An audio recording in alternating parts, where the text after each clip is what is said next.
Listen closely, because what you're about to hear could change the way you approach your entire life. Every single person has dreams. Everyone wants to be healthier, wealthier, happier, more confident, more successful, but most people never get there. Not because they're not smart enough, not because they're not talented enough, not even because they're unlucky. The truth is, most people never achieve their goals because they live in the prison of excuses. Excuses are invisible chains. They sound harmless when you say them out loud. I don't have the time. I don't have the money. I don't know the right people. I'm too tired. I'll start tomorrow. But over time, those chains get heavier. And before you know it, you've convinced yourself that the life you wanted is impossible. Excuses feel comfortable because they take the weight off our shoulders. They let us point the finger somewhere else. But here's the problem. The moment you give away responsibility, you also give away your power. If your lack of success is always someone else's fault, then you have no control. If your lack of action is always because of circumstances, then you'll always be a victim of your environment. But when you stop making excuses, when you finally say, no more blame, no more waiting, no more pretending I don't have control, that's when you step into real freedom. Because responsibility and freedom are the same thing. Think about this. Every excuse has two sides. On one side, there's the story you tell yourself. On the other, there's the reality of your life. You can say, I don't have time to work out. But the reality is, you scrolled on your phone for an hour. You can say, I don't have money to invest in myself. But the reality is, you've spent money on things that gave you comfort but no growth. You can say, I can't start because I don't know how. But the reality is, nobody knew how at the beginning. They learned by starting. Excuses are comforting lies we tell ourselves to avoid the discomfort of action. But here's what you need to hear. Growth only happens in discomfort. Progress only happens when you step into the unknown. Action is the only path forward. This audiobook is called No Excuses, Only Action for a Reason. Because I don't want to give you more theories. I don't want to give you sugar-coated motivation that fades in an hour. I want to give you a mindset, a system that destroys excuses and forces action. We'll talk about discipline. We'll talk about responsibility. We'll talk about how to act even when you're scared, even when you're tired, even when life feels unfair. Because the truth is, it doesn't matter how you feel. What matters is what you do. This is not about perfection. This is not about waiting until the stars align. This is about moving forward with what you have, from where you are right now, because excuses will always be there. Opportunities won't. Think of the people you admire most, the leaders, the creators, the athletes, the entrepreneurs, the people who built something extraordinary from nothing. Do you think they got there because life handed them the perfect conditions? No, they got there because they refused to let excuses decide their future. They understood something most people don't, that every excuse is a wall and every action is a hammer. You can choose to keep building walls around yourself, or you can start breaking them down, one swing at a time. Here's what you'll learn in this audiobook. You'll learn why excuses and results cannot exist together. You can have one or the other, but never both. You'll discover how taking radical responsibility changes your entire perspective on life. You'll see why waiting for the perfect moment is just another excuse in disguise. You'll learn how to replace motivation with discipline, why I don't have time is a lie we tell ourselves, and why failure isn't something to fear, it's something to use. You'll see how the comfort zone slowly kills your potential and how to escape it. You'll understand why systems matter more than feelings, why focus is more powerful than multitasking, and why living with no excuses leads to real freedom. And most importantly, you'll learn how to build the identity of a person who acts, who moves forward, no matter what. Now, I need to warn you, this audiobook won't be comfortable. If you're looking for soft encouragement or gentle reassurance, this isn't it. This is tough love. This is accountability. This is the voice in your ear that says, stop waiting, stop blaming, stop excusing, and start moving. Because here's the ultimate truth. The life you want is not waiting for you. It's waiting on you, and until you take action, it will always stay just out of reach. So let's begin this journey together. Let's strip away every excuse, every false story, every reason you've been holding on to that has kept you stuck. Let's replace it with something stronger. Daily action, relentless execution, and unstoppable forward motion. No more excuses. From this moment on, it's only action. Chapter 1. Excuses versus results. Every person alive today faces a simple choice. Excuses or results. You can build a life around reasons why you can't, or you can build a life around proof that you did. But you can never have both. Excuses are comfortable. Results are uncomfortable. Excuses require words. Results require work. Excuses give you temporary relief. Results give you lasting transformation. Think about it. Nobody ever looks back at their life and feels proud of the excuses they made. Nobody brags about the opportunities they let slip away because they convinced themselves they weren't ready. What people admire, what people remember, are the results. The book written, the business built, the body transformed, the dream pursued. Excuses are seductive because they sound reasonable. I'm too busy. I'm too tired. I don't have the resources. It's not the right time. On the surface, these seem like explanations, but underneath, they are just walls we build to protect ourselves from discomfort. Results, on the other hand, don't care about your circumstances. Results don't care how tired you were, how busy you were, or how unfair life felt. Results only respond to consistent, relentless action. This is why excuses and results cannot live in the same space. The moment you give in to excuses, results vanish. And the moment you commit to results, excuses lose their power. Consider the story of Nick Vujicic. Born without arms and legs, he had every excuse in the world to give up, to hide, to live small. But he didn't. Instead, he became a world-renowned speaker, author, and inspiration to millions. He built results from circumstances most people couldn't even imagine overcoming. Now, compare that to someone who has every advantage. Time, resources, health, but spends years saying, "I'll start tomorrow." Same world, same opportunities, two very different outcomes. The difference? One chose excuses, the other chose results. The danger of excuses is that they feel safe. They protect your ego from failure. If you don't try, you can't fail, right? But here's the truth. Avoiding failure is the biggest failure of all. Because while you're busy protecting yourself with excuses, life is moving forward without you. Time is passing. Opportunities are fading. And at the end of the day, you're left with the same question.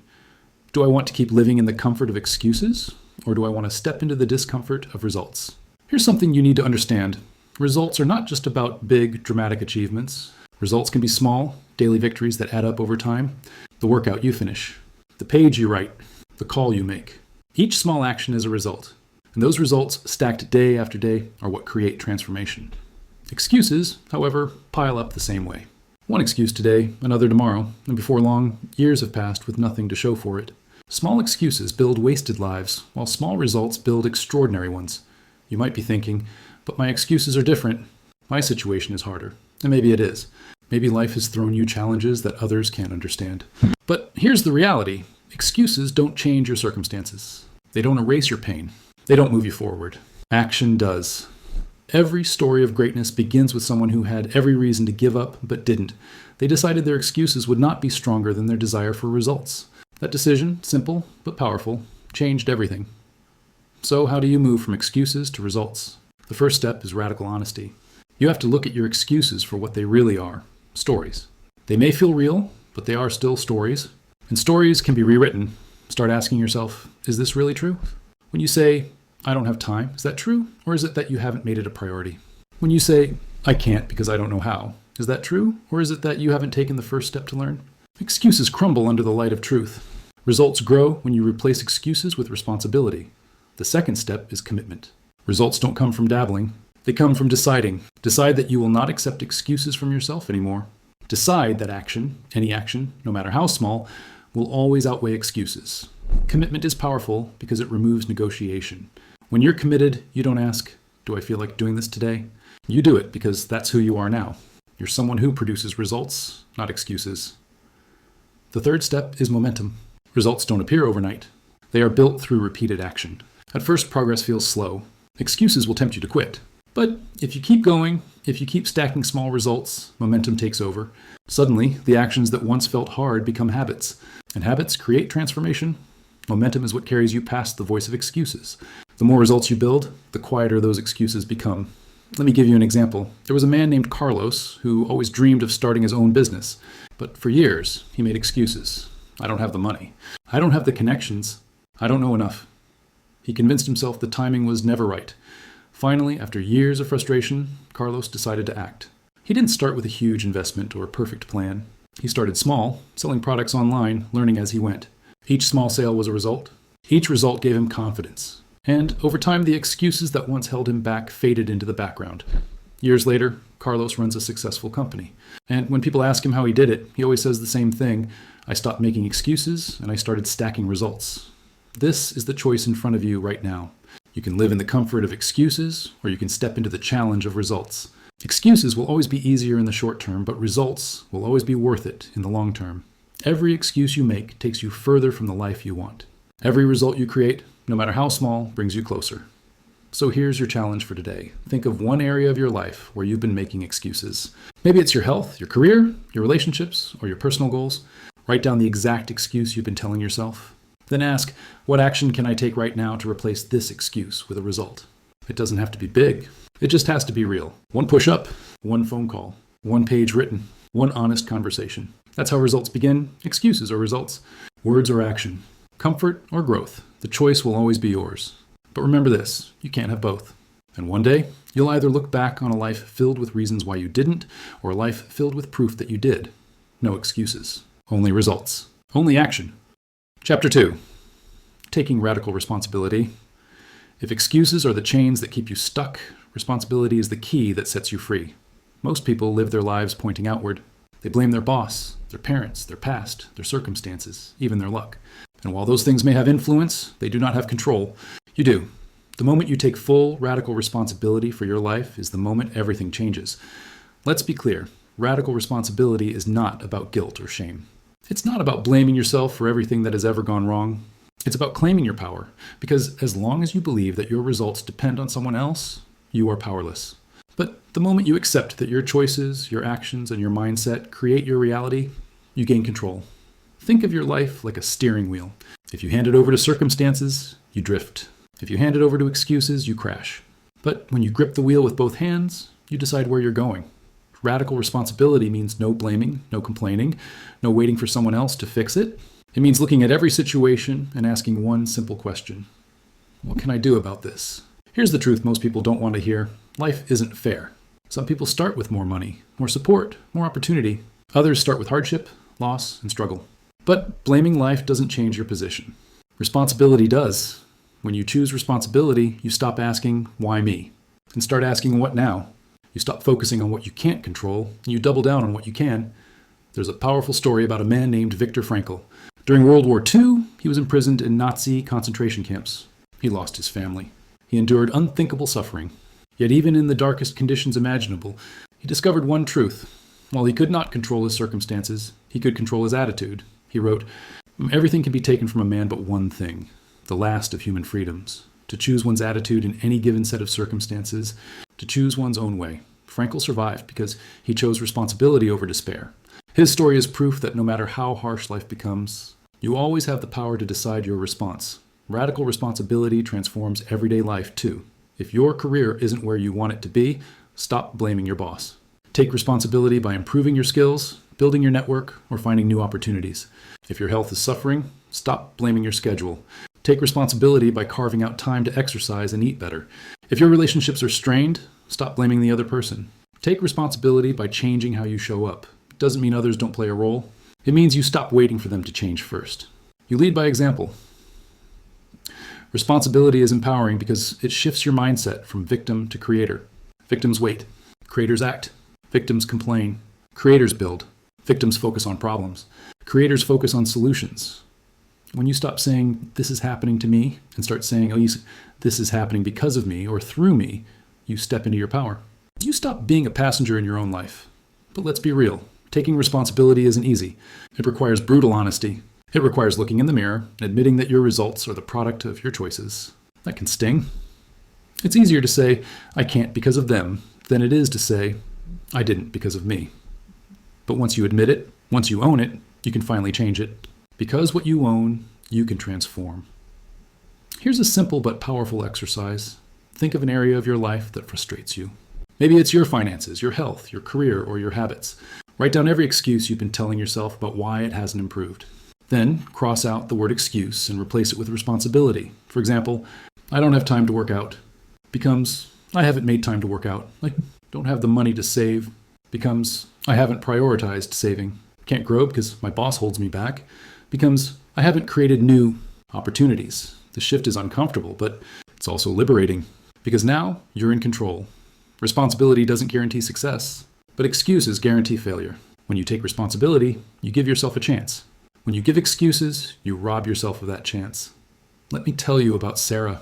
For years, she dreamed of starting her own business, but she always blamed her circumstances.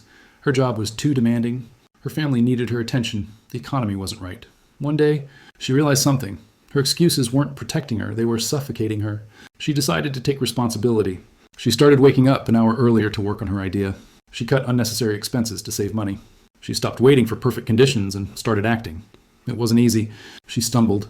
She doubted herself. But her actions built results. And over time, her business became real, not because her circumstances magically changed, but because she did. Responsibility is not about controlling everything. It's about controlling what you can and letting go of what you can't. It's about shifting your focus from what's outside of you to what's within you. You can't control the economy, but you can control your skills. You can't control other people, but you can control your reactions. You can't control every obstacle, but you can control your persistence, and that's all you need. Control over yourself. So ask yourself, where in your life have you been handing away your power? Where have you been waiting for someone else to fix it? Where have you been living as a victim instead of a creator? Radical responsibility means you stop waiting for permission. You stop waiting for conditions to be perfect. You stop waiting for someone else to give you the life you want. You claim it. You act. From this point forward, make a promise to yourself. No more blame, no more excuses, no more waiting. If something in your life isn't where you want it to be, take ownership. Take action. Take responsibility. Because once you do, nothing can stop you. Responsibility is freedom. Responsibility is power. Responsibility is the first step toward a life with no excuses and only action. So grip the wheel of your life with both hands. Own your choices. Own your results. Own your future. Because the truth is simple. No one else is coming to save you, and no one else needs to. You already have everything you need. The ability to choose, the ability to act, and the ability to take responsibility. And that is more than enough to build the life you want. Chapter 3. Action over perfection. Perfection is one of the most seductive excuses in existence. It disguises itself as high standards, as ambition, even as discipline. But in reality, perfection is often just fear wearing a mask. How many times have you told yourself, I'll start when I'm ready. I'll launch when it's perfect. I'll act when I know enough. That's perfection speaking, and perfection kills more dreams than failure ever could. Because here's the truth. You will never feel completely ready. You will never have all the information. You will never create something flawless on your first attempt. Perfection is an illusion, and waiting for it keeps you stuck. Think about a child learning to walk. Do they wait until they've mastered balance and theory before taking their first step? No, they stumble, they wobble, they fall. But each fall teaches them something. And before long, those shaky steps become confident strides. Now imagine if a child waited until they could walk perfectly before trying. They'd never walk at all. That's what so many adults do with their dreams. They wait and wait and wait, until waiting becomes their life. Action is the antidote to perfection, because action creates feedback. Action creates progress. Action creates clarity. When you take action, even messy action, you learn what works and what doesn't. You discover what needs to be improved. You gain confidence not by thinking, but by doing. Perfection, on the other hand, creates paralysis. You analyze, you plan, you imagine, but you never move. There's a phrase worth remembering. Done is better than perfect. It doesn't mean you should accept mediocrity. It means progress matters more than flawless planning. It means moving forward matters more than waiting for everything to align. A book that is written and published, even with mistakes, changes lives. A book that sits unwritten in your head because you're waiting for perfection changes nothing. Consider Thomas Edison again. When inventing the light bulb, he didn't wait for the perfect design before testing it. He tried thousands of versions, learning from each so-called failure. Perfection wasn't the goal, progress was. And progress eventually created brilliance. If Edison had waited for the perfect design before acting, we might still be sitting in the dark. Perfection is rooted in fear. Fear of failure, fear of judgment, fear of not being good enough. But here's the paradox. By trying to avoid failure, you guarantee it. Because refusing to act ensures you'll never succeed. Action, even imperfect action, is how you break through that fear. And let me tell you about a woman named Lila. She dreamed of starting a podcast. She spent months researching equipment, learning about editing, and designing the perfect logo. But she never recorded a single episode. Why? Because she was afraid her first one wouldn't be good enough. One day, a friend challenged her. Record one episode. Don't worry about perfect. Just publish it. She did. And yes, it was rough. The audio wasn't crisp. Her voice shook. But people listened. Some even loved it. Encouraged, she kept going. Each episode improved. Each mistake taught her something. A year later, her podcast had thousands of listeners. Not because she waited for perfection, but because she acted despite imperfection. This is the power of action. It compounds. The first step is always the hardest. The first attempt is always the messiest. But once you take it, you create momentum. And momentum is what carries you forward. Perfection stops momentum before it begins. So how do you escape the perfection trap? First, embrace the idea of iteration. Think of your life like software. It improves with each version. Version 1.0 of your project, your skill, or your dream won't be perfect. But it's necessary. Because without version 1.0, there will never be a version 2.0. Second, reframe failure. Instead of seeing mistakes as proof you're not good enough, see them as part of the process. Every stumble is a step toward mastery. Third, set deadlines. Perfection thrives in endless time. But when you give yourself a deadline, you force action. Deadlines turn dreams into decisions. Here's a mindset shift that will change everything. Treat action as the real measure of success, not perfection. Did you take a step today? That's success. Did you learn something today? That's success. Did you move forward, even by an inch? That's success. Over time, these small actions build into big results. Perfection never builds anything because it never starts. Think about the people you admire. The authors, the athletes, the creators, the leaders. Do you think they achieved greatness because everything they did was perfect? No, they acted, failed, learned, and acted again. Their greatness came from persistence, not perfection. Michael Jordan missed thousands of shots. Steve Jobs launched products that flopped. Oprah faced countless rejections. Their successes were built on imperfect action stacked over years. Perfection is a thief. It steals time, energy, and confidence. Action is a builder. It creates clarity, growth, and results. So the question is, which one are you serving? Here's a simple challenge. Think of something you've been putting off because you're waiting for the perfect moment. Now take one imperfect step toward it today. Write the first paragraph. Record the rough draft. Make the awkward phone call. It won't be perfect. It's not supposed to be, but it will be progress. And progress is all you need. Perfection is an illusion. Action is reality. And reality is where results are made. Stop waiting. Start moving. Trade your obsession with perfect for a commitment to progress. Because at the end of your life, you won't remember the things you perfected. You'll remember the things you did. No excuses. Only action. Chapter 4. Discipline over motivation. Motivation feels good. It's the spark, the fire, the rush of energy that pushes you forward. But here's the problem. Motivation is temporary. It comes and goes. It rises and falls. If you build your life on motivation, you'll move fast one day and stall the next. Discipline, on the other hand, is permanent. Discipline is the bridge between goals and results.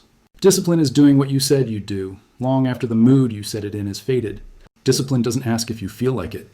It simply acts. Let's be honest, motivation is unreliable. One morning, you wake up inspired, ready to conquer the world. The next morning, you wake up tired, distracted, and drained. If your success depends on motivation, you'll live in cycles, bursts of progress, followed by long stretches of stagnation. Discipline breaks that cycle. Discipline doesn't care if you're tired.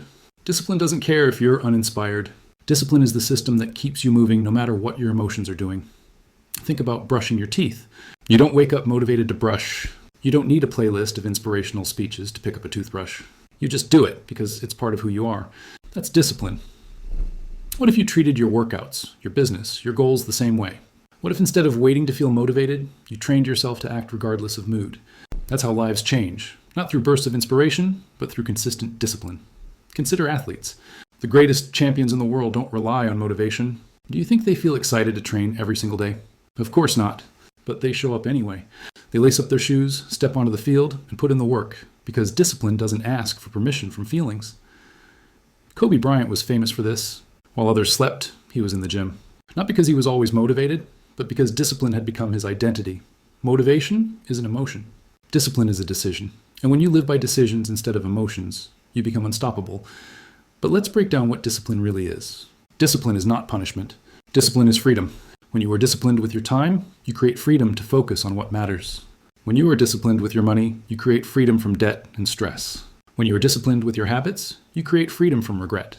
Most people think discipline is restrictive, but the truth is, the absence of discipline is what restricts you. Without discipline, you're trapped in cycles of procrastination, guilt, and frustration. With discipline, you're free. So how do you build discipline? First, start small. Discipline is like a muscle. It grows with use. Don't try to overhaul your life overnight. Pick one area, one habit, one commitment. Stick to it no matter what. Once that becomes automatic, add another. Second, remove choice. Decision fatigue is real. If you give yourself the option to skip, you will. Structure your environment so action is automatic. Lay out your workout clothes the night before. Prep your meals in advance. Turn off distractions. Make discipline easier than excuses. Third, create rituals. Discipline thrives on routine. If you attach a habit to something you already do, it becomes natural. For example, after I brush my teeth, I meditate for 5 minutes. After I make coffee, I write 1 page. Rituals remove the question, should I? And replace it with, this is what I do. Accountability helps too. Tell someone your goals. Track your progress. Hold yourself to a higher standard. Not because you're motivated, but because you're committed. Here's a story that shows this in action. There was a man named Daniel who wanted to run a marathon. At first, he was motivated. He bought new shoes, downloaded training plans, and told all his friends. But a few weeks in, the excitement wore off. The early mornings felt harder. The runs felt longer. The motivation was gone. This is where most people quit. But Daniel didn't. He made a rule. No matter what, he would run at least 1 mile every day. Some days he ran more, but never less. Rain, snow, exhaustion. It didn't matter. At first, it was difficult. But over time, that 1 mile became a ritual. Discipline replaced motivation. Months later, Daniel crossed the finish line of his marathon. Not because he stayed motivated, but because he stayed disciplined. This is the secret. Discipline creates results. Results create motivation. Motivation creates energy. But the cycle always starts with discipline. If you wait for motivation, you'll be waiting forever. If you build discipline, you'll always move forward. Ask yourself, where in your life are you waiting for motivation to act? What would change if you replaced that waiting with discipline? Maybe it's your health. Instead of waiting to feel like working out, commit to a daily movement routine. Maybe it's your work. Instead of waiting for inspiration, commit to writing, building, or creating at the same time every day. Maybe it's your growth. Instead of waiting for the perfect course or mentor, commit to reading and learning every day. Discipline doesn't demand perfection. It demands consistency. Here's another truth. Discipline is a form of self-respect. When you keep the promises you make to yourself, you prove that you can be trusted. And when you trust yourself, your confidence grows. Confidence doesn't come from words. It comes from evidence. Evidence that you said you'd do something, and you did it. Every time you act with discipline, you're casting a vote for the person you want to become. So let's get practical. Start with this. Pick one thing you know you need to do every day. Something small, but meaningful. Commit to doing it for the next 7 days, no matter what. It could be journaling, exercising, meditating, or reading. Don't skip. Don't negotiate. Just do it. At the end of those 7 days, you'll realize something powerful. You didn't need motivation to act. You needed commitment. And commitment is the foundation of discipline. Discipline is not glamorous. It's not loud. It doesn't make for flashy social media posts. Discipline is quiet, steady, and relentless. And that's why it works. The people you admire are not special. They're disciplined. They show up whether they feel like it or not. And that's why they achieve what others only dream about. Motivation might get you started, but discipline keeps you going. Motivation fades. Discipline lasts. So stop waiting for inspiration. Stop waiting for the perfect mood. Stop waiting to feel ready. Build discipline. Take action. And keep taking action, no matter what. Because the truth is simple. Discipline is destiny. Chapter 5. Time is no excuse. I don't have time. It might be the most common excuse in the world. People use it for everything. Skipping workouts, delaying dreams, avoiding tough conversations, neglecting goals. But let's be clear, time is not the problem. Time is the same for everyone. Every person on this planet, from the richest billionaire to the busiest single parent, gets 24 hours in a day. The difference is not time. The difference is how you use it. When you say, I don't have time, what you're really saying is, it's not a priority. And that's the truth most people don't want to face. Because if something truly matters, you'll find time. If it doesn't, you'll find an excuse. Think about it. If your phone rang right now with news of an emergency involving someone you love, would you find the time to handle it? Of course, you wouldn't say, I'd love to, but I'm just too busy. You'd drop everything. You'd rearrange your day. You'd make it happen. So the issue isn't time, it's priorities. Here's the reality. You will always be busy. Life will always be full. Work, family, obligations, they never stop. If you wait until you have time, you'll wait forever. There will never be a perfect season when your schedule clears, your responsibilities shrink, and you suddenly have hours of free time to chase your dreams. That day will never come, so stop waiting. Stop blaming time. Start taking ownership of how you use it. Let's look at how achievers approach time. Successful people are not less busy. They don't magically get more hours in their day. They simply prioritize differently. They treat their time as their most valuable resource, because it is. Money can be earned again. Opportunities can come again. But once an hour is gone, it's gone forever. That's why they protect it. They cut out distractions. They say no to things that don't serve their goals. They use their mornings, their evenings, their small windows of opportunity. They treat every minute like it matters, because it does. Think of someone like Elon Musk, running multiple companies while still finding time for family. Or a single mother working 2 jobs while studying at night to get her degree. Or an athlete who trains before dawn so they can work a full-time job afterward. These people don't have extra time. They make time by aligning their choices with their priorities. The truth is, most people don't have a time problem. They have a distraction problem. Hours disappear into scrolling feeds, binge-watching shows, gossiping, or mindlessly saying yes to things that drain energy. And then they wonder why they don't have time for what matters. Audit your day and you'll see it clearly. How much time do you spend on things that give you no return? What if even half of that time was redirected toward your health, your growth, your goals? Your life would transform. Here's an exercise. For the next 3 days, track your time. Every hour, write down what you did. Be honest. At the end, look at the patterns. You'll be shocked at how much time slips away unnoticed. That's your opportunity. Those lost minutes are where results live. Another key is learning to say no. Every time you say yes to something unimportant, you say no to something vital. Protecting your time means making tough choices. It means disappointing others sometimes. It means being misunderstood. But the alternative is worse. Disappointing yourself, neglecting your potential, wasting your life. Let me tell you about Jason. He dreamed of writing a book, but always said he didn't have time. His job was demanding. His kids needed him. His schedule was full. But one day, he decided to look closer. He realized he spent 2 hours every evening watching TV. He spent another hour mindlessly scrolling on his phone. That's 3 hours a day, over 20 hours a week. Enough to write a book, enough to change his life, so he made a shift. He cut TV down to 30 minutes. He put his phone in another room during writing time. And little by little, his book took shape. Months later, he had a finished manuscript. Not because he suddenly got more hours, but because he used the hours he had differently. Time management is really self-management. You don't control the clock, but you do control yourself. You decide what gets your energy. You decide what gets your attention. And those decisions shape your future. So instead of saying, I don't have time, start saying, it's not a priority. If that feels uncomfortable, good. Because it forces you to confront the truth. Is your health a priority? Is your dream a priority? Is your growth a priority? If the answer is yes, then your calendar should reflect it. Wake up earlier if you have to. Use your commute. Write during your lunch break. Exercise at home if the gym feels too far. There is always a way if you're willing to make the time. The question is not, do I have time? The question is, am I willing to make time? Here's a mindset shift that will help. Stop thinking of time as something you find. Time is not hiding under the couch. Time is created by choices. You create it when you say no to distractions. You create it when you protect your mornings. You create it when you stop waiting for perfect and start acting now. Every day is an investment. You're either investing in your excuses or investing in your future.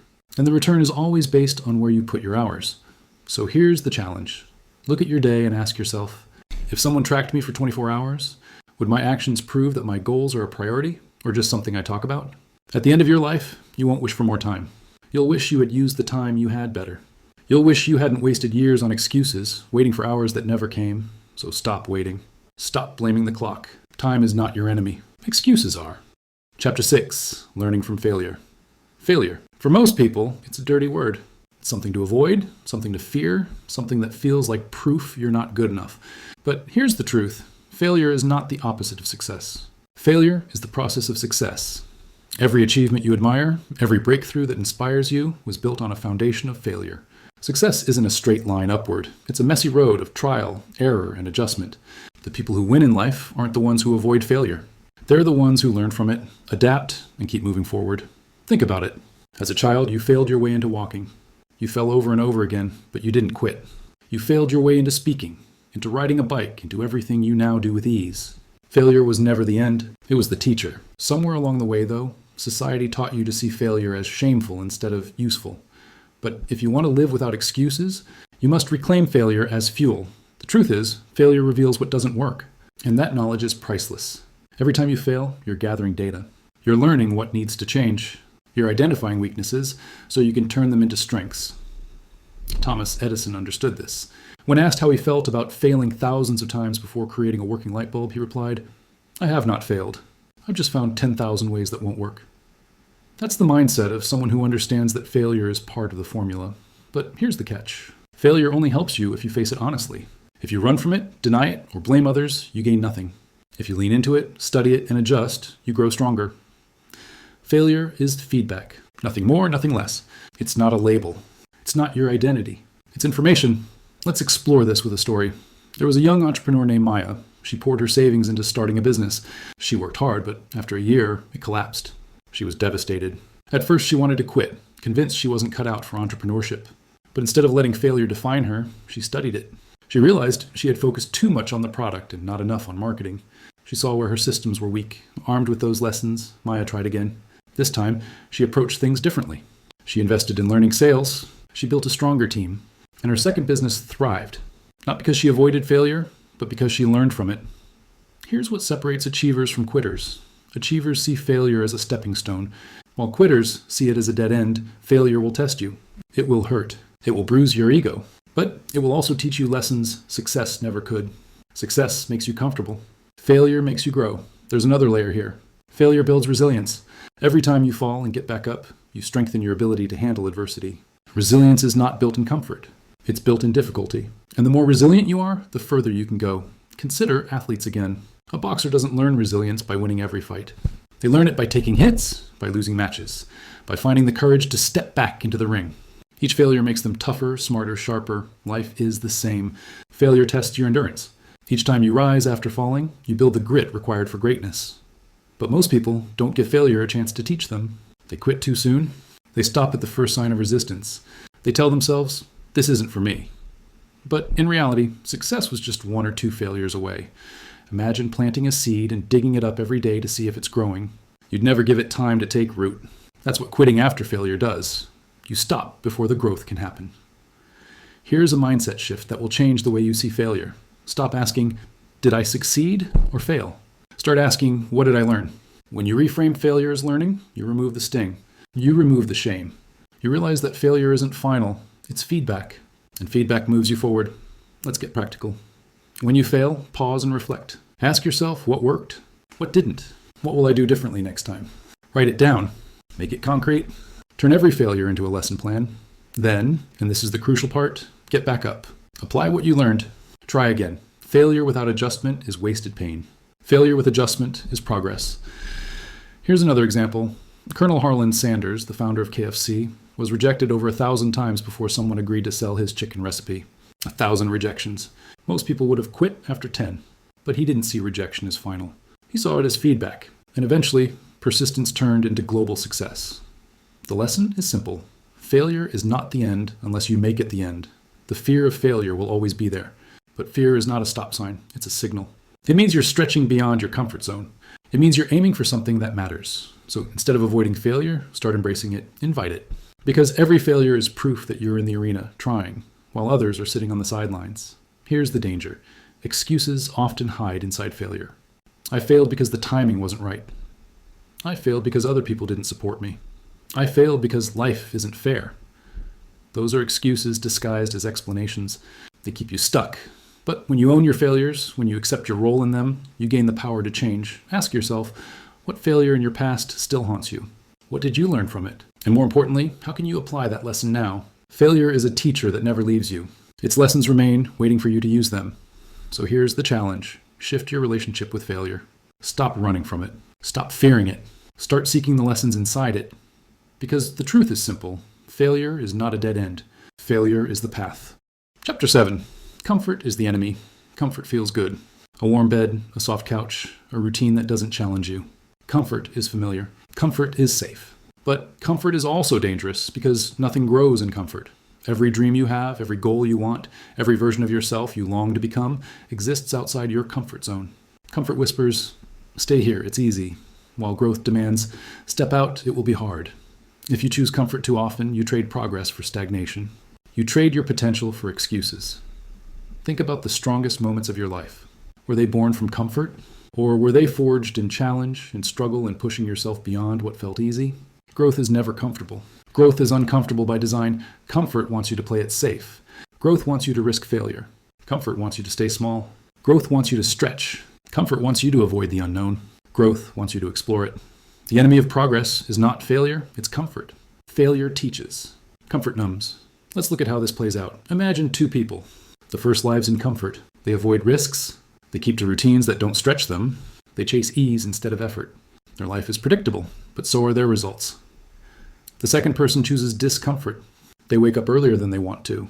They say yes to challenges that scare them. They face rejection, criticism, and failure. Their life is harder, but it's also fuller. Their growth is exponential. The difference isn't talent. It's the willingness to leave comfort behind. There's a saying, a ship is safe in the harbor, but that's not what ships are built for. You weren't built to sit safely in comfort. You were built to explore, to create, to push boundaries. If you hide in comfort, you betray your own potential. Let's talk about the biology of it. Your brain craves comfort because comfort equals safety. It evolved to protect you from danger. But in today's world, danger is rarely physical. The threats are emotional. Fear of rejection, embarrassment, or uncertainty. Your brain treats these as danger, so it pushes you back toward comfort. But here's the truth. Discomfort won't kill you. It will grow you. Every time you face discomfort, you expand your capacity. You show your brain that you're capable of more than it thought. And each time the comfort zone expands, what was once terrifying becomes normal. What was once impossible becomes possible. Here's a story. There was a man named Eric who always wanted to start a side business, but he was comfortable in his job. The paycheck was steady. The workload was manageable. Life was fine. But fine isn't fulfilling. One day, he decided to push himself.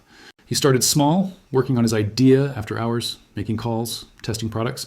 It was uncomfortable. He felt exposed. He feared failure. But little by little, he built momentum. Years later, that side business replaced his job. His life transformed, not because he stayed comfortable, but because he embraced discomfort. Comfort convinces you that later is safer. Later, when things are easier. Later, when the timing is perfect. But later never comes. Later is the comfort zone's favorite lie. Discomfort is where life happens. It's where growth lives. And the sooner you embrace it, the sooner you unlock your potential.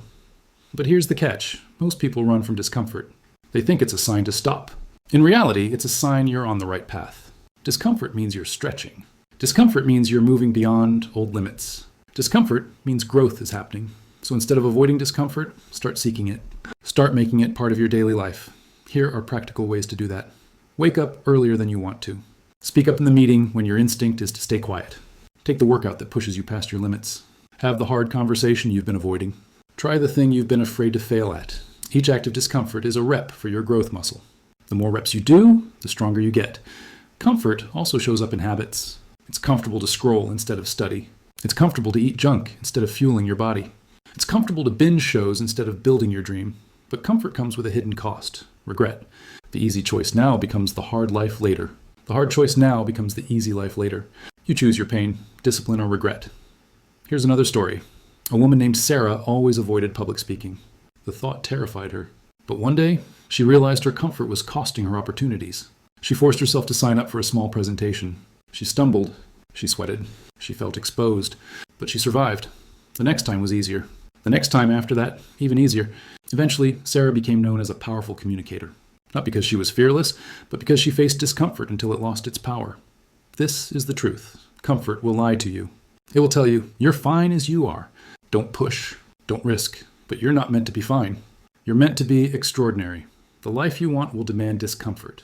The body you want will demand tough workouts. The business you want will demand long hours. The confidence you want will demand facing rejection. The freedom you want will demand sacrifice. There's no growth without discomfort. So here's the challenge. Each day, do one thing that stretches you. One thing that feels uncomfortable. Over time, this habit will rewire your brain. You'll stop seeing discomfort as danger and start seeing it as opportunity. The more discomfort you face, the stronger you become. And the stronger you become, the smaller your excuses appear. Comfort is the enemy. Discomfort is the path. So step out, lean in, choose growth over ease. Chapter 8, Systems over Motivation. Motivation feels powerful in the moment. It's the spark that makes you say, I'll start tomorrow, or this time will be different. But how often has motivation carried you all the way to your goal? Rarely, because motivation isn't built to last, it fades. It's emotional fuel, and emotions shift with your mood, your energy, your environment. Systems, on the other hand, don't care how you feel. Systems are consistent. Systems keep working when motivation runs out. Systems don't ask if you're tired, stressed, or distracted. Systems keep you on track whether you feel inspired or not. If you want lasting success, stop worshiping motivation and start building systems. Here's the truth. Your life right now is a reflection of your systems. Look at your health, your finances, your career, your relationships. They're all the result of the systems you've been running, consciously or unconsciously. If you skip workouts, it's not because you lack motivation. It's because you don't have a system that makes exercise automatic. If you struggle with money, it's not because you lack knowledge. It's because you don't have a system for budgeting and saving. If you fail to make progress on your goals, it's not because you're lazy. It's because your systems are weak, or worse, non-existent. Systems are the invisible structure of success. Let's break it down. A system is simply a process, a repeatable set of steps that lead to a predictable result. For example, brushing your teeth is a system. You do it automatically, without needing motivation, because the system is ingrained. Now imagine if your goals had the same kind of systems behind them. Imagine if progress was automatic, baked into your routines, not dependent on how motivated you felt. That's the power of systems. Take athletes, for example. Elite performers don't train only when they feel like it. They have systems, set schedules, structured workouts, clear routines. Their success isn't built on emotion. It's built on systems that remove decision-making and make discipline automatic. Writers, too, rely on systems. Many best-selling authors don't wait for inspiration. They set a system. Write every morning at 7 a.m., no matter what. Some days the words flow, other days they don't, but the system ensures progress. Here's a story. A man named Alex wanted to get in shape. At first, he relied on motivation. He watched motivational videos, bought new gym clothes, and told himself, "This time I'll stick with it." But after 2 weeks, the motivation faded, and he stopped going. Then Alex tried something different. He built a system. He laid out his workout clothes every night before bed. He put his gym shoes by the door. He scheduled his workouts in his calendar, just like meetings. He set a rule. As soon as he finished work, he drove straight to the gym before going home. The difference was dramatic. This time, he didn't rely on feeling motivated. He relied on a system. Months later, his body and his mindset transformed. Not because of motivation, but because of structure. Systems also protect you from decision fatigue. Every day, your brain makes thousands of decisions, and the more decisions you make, the weaker your willpower becomes. That's why by the end of the day, it's so easy to give in to temptation. A system removes decisions. If your system is to eat a healthy lunch you've prepped the night before, you don't waste energy deciding what to eat. If your system is to work on your goals for 1 hour every morning, you don't waste energy deciding when to start. The system decides for you. Another key, systems make failure harder. If you rely on motivation, the path is fragile. The moment you don't feel like it, everything collapses. But with systems, you've created safety nets. Even when life gets chaotic, the system holds. Think of your finances. If you rely on motivation to save money, you'll fail. But if you set up an automatic transfer into your savings account every payday, you've built a system that works even if you forget or get distracted. Systems turn intentions into inevitabilities. Here's the mistake most people make. They set goals without systems. They say, "I want to lose 20 pounds," or "I want to write a book," or "I want to earn more money." Those goals sound inspiring, but without systems, they're just wishes. The question isn't, "What's my goal?" The question is, what's the system that makes this goal unavoidable? Want to lose weight? Build a system of meal prepping, scheduled workouts, and daily tracking. Want to write a book? Build a system of writing 500 words every morning before checking your phone. Want to grow your finances? Build a system of automating savings, cutting unnecessary expenses, and investing consistently. Systems don't care about feelings. They deliver results regardless. Think about this. If you vanished from your own life for 6 months and only your systems remained, what results would you come back to? Would your systems leave you healthier, wealthier, and stronger? Or would they leave you stuck in the same place or worse? Your systems are shaping your future, whether you realize it or not. Here's a mindset shift. Stop asking, "How can I stay motivated?" Start asking, "How can I design a system so I don't need motivation?"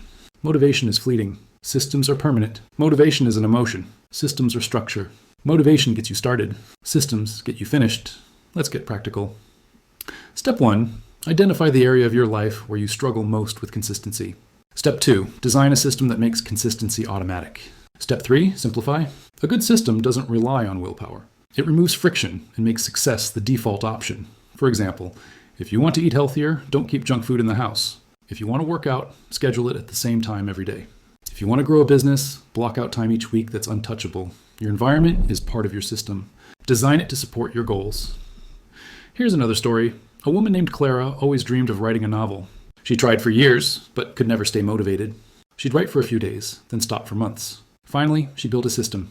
Every morning, she set a timer for 30 minutes and wrote no matter what. Some days she wrote pages, some days only a few sentences, but the system kept her consistent. A year later, Clara finished her first draft. Not because she was constantly motivated, but because she had a system that made writing inevitable. The truth is simple. Systems beat motivation every time. If you want lasting change, don't just rely on bursts of energy. Build structures that make progress automatic. Because when you have systems, excuses disappear. So here's the challenge. Design one system this week that makes success easier than failure. Start small, keep it simple, make it automatic, and then stick with it until it becomes part of who you are.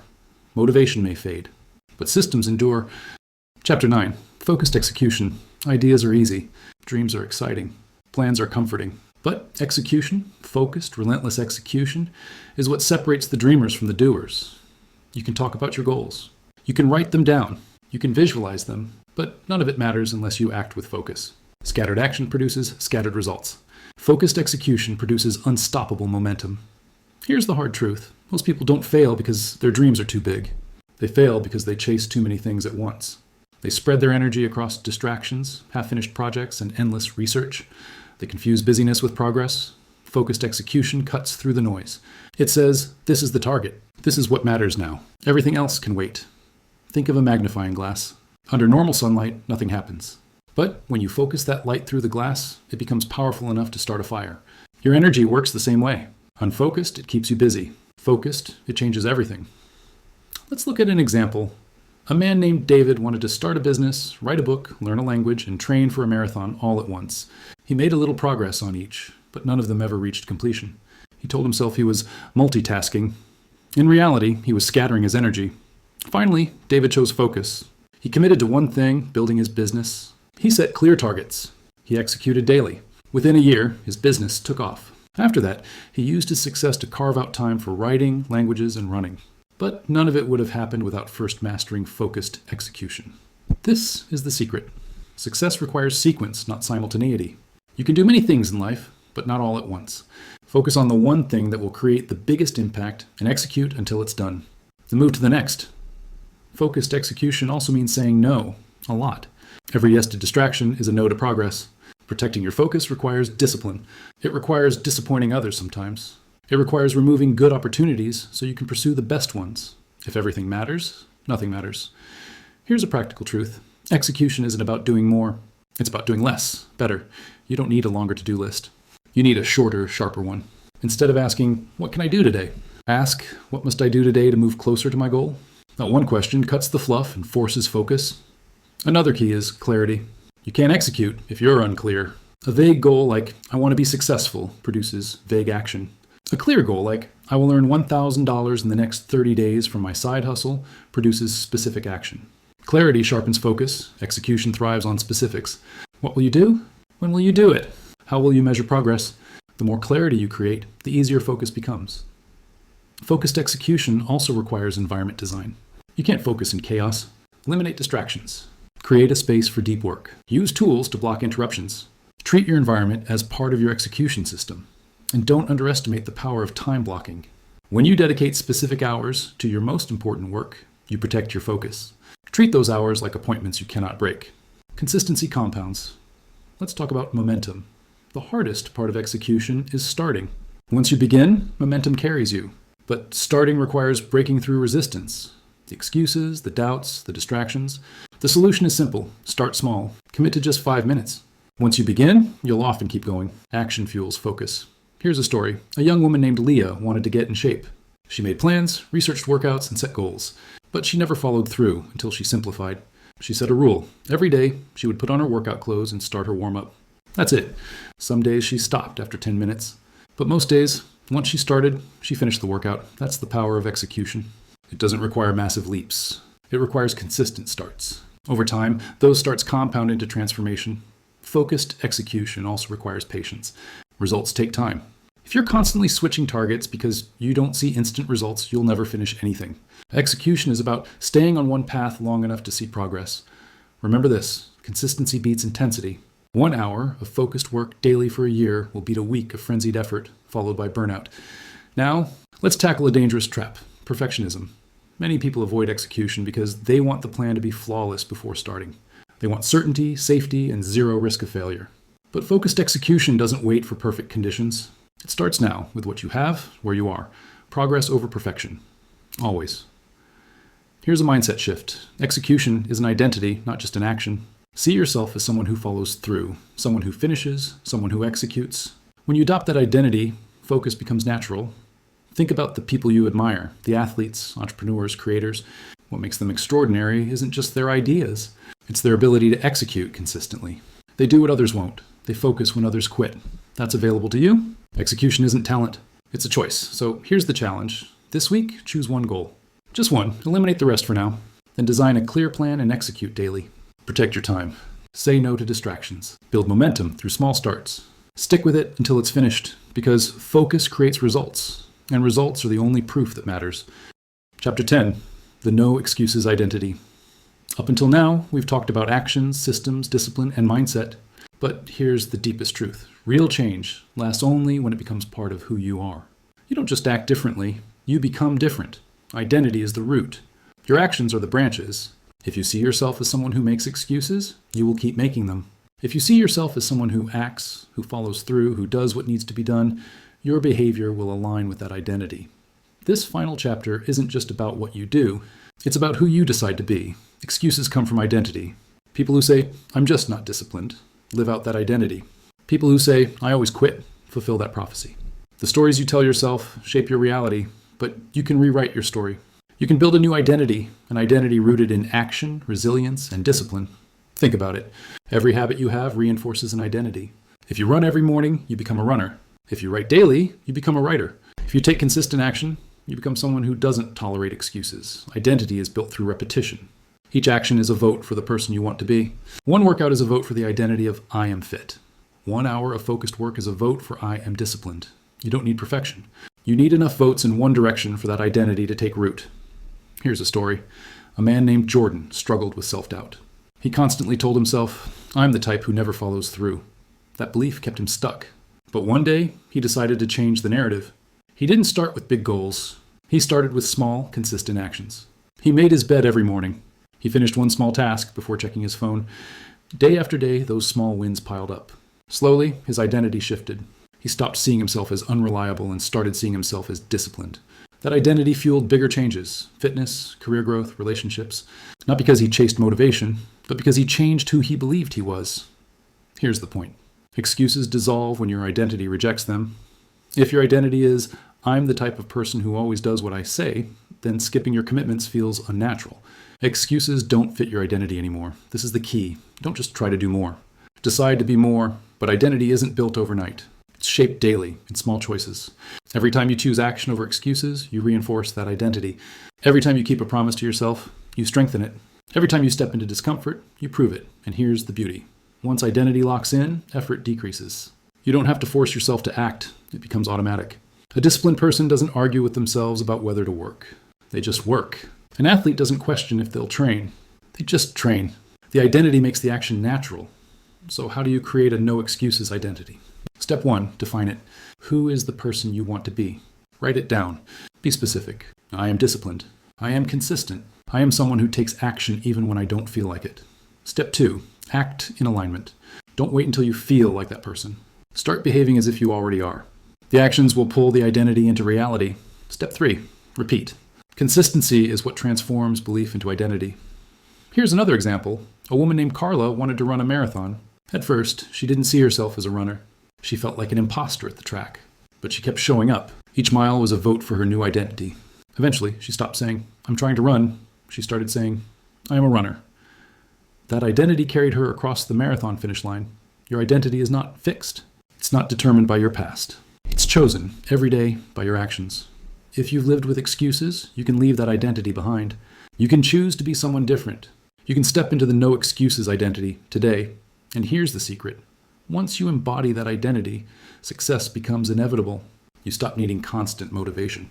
You stop debating whether you'll follow through. You stop entertaining excuses. You simply act because that's who you are. This is the difference between dabbling and mastering, between trying and transforming. Dabblers act when it's easy. Masters act because it's who they are. So pause for a moment. Picture yourself 6 months from now, living fully in your no excuses identity. How do you carry yourself? How do you speak? How do you work? How do others see you? Now picture yourself a year from now. 5 years? A decade. If you embody this identity consistently, who will you become? What will you create? What will you overcome? The answers are limitless, because your excuses no longer define you. Remember, you are always becoming someone. Every day, every choice, every action is shaping your identity. The question is, are you becoming the person who makes excuses, or the person who makes results? This is the final step in your journey. Don't just do the work. Become the person who never needs an excuse again. Because once you step into that identity, action isn't something you force. It's simply who you are. Take a breath. You've made it all the way here. Through these chapters, you've confronted the excuses that hold most people back, the lies we tell ourselves about time, motivation, perfection, and comfort. You've seen the truth, that excuses are chains, but chains can be broken. You've learned that success doesn't come from waiting for the perfect moment. It comes from acting in this moment. No one is coming to save you. No one is going to hand you discipline, focus, or results. That's your work. That's your responsibility. And that's your freedom. You've learned that excuses versus results is the first decision. You cannot have both. You must choose. You've discovered that radical responsibility is the foundation of a powerful life, that imperfect action beats endless planning, And that discipline is stronger than fleeting motivation. You've seen that time is not the enemy, you are. How you spend your hours defines your results. You've learned to embrace failure as feedback, to treat discomfort as growth, and to design systems that work when motivation fails. And now, at the end, you've seen the truth about identity. Success sticks when it becomes who you are. When you see yourself as someone who acts, someone who finishes, someone who doesn't tolerate excuses, then action becomes automatic. So here you are, standing at a crossroads. One path is familiar. It's comfortable. It's filled with the same excuses that have held you back for years. The other path is harder. It demands responsibility. It demands courage. It demands action. But it also holds everything you've been chasing. No excuses. Only action. That's the choice. That's the identity. That's the life. Here's what I want you to remember. Excuses will always be available. The question is, will you use them or will you rise above them? When your alarm rings early, excuses will whisper, sleep in. Action will say, get up. When a challenge looks bigger than you, excuses will say, it's too hard. Action will say, one step at a time. When fear creeps in, excuses will say, wait until later. Action will say, do it now. You don't need to change everything overnight. You don't need to prove anything to anyone else. You just need to choose one action, today, that aligns with the life you want. And then another tomorrow. And then another the day after that. Each choice becomes a brick. Each brick builds the foundation.